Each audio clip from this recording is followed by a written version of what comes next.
In this lecture we are going to talk about the rectification of defects. Blistering of plastered surface. As moisture seeps through the surface, it pushes plaster forward, causing small bubbles known as blistering. Remove the affected plaster and replace it with dry joint repair compound. Cracking can be occur due to expansion and contraction due to changing temperature. Can be avoided by using fibers in plaster. Shrinkage cracks can be avoided by providing proper curing. Hair cracks can be seen in plaster, but they are not serious problem unless the underlaying plaster is in good condition.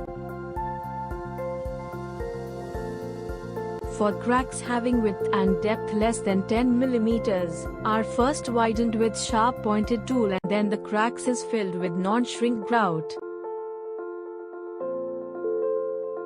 The crack filler grout are so advantageous, as they do not shrink even after curing.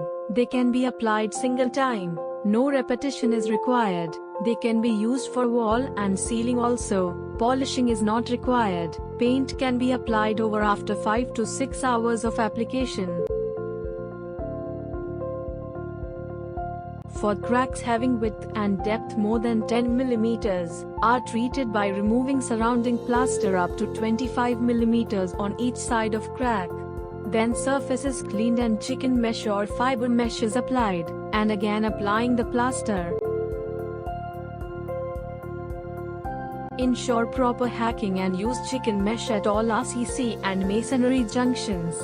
The sand used for plaster should not be very fine and cement used should be in proper proportion. Rust strain. The chicken mesh fixed on the wall should be properly and tightly fixed and the projected excess parts should be cut before applying plaster.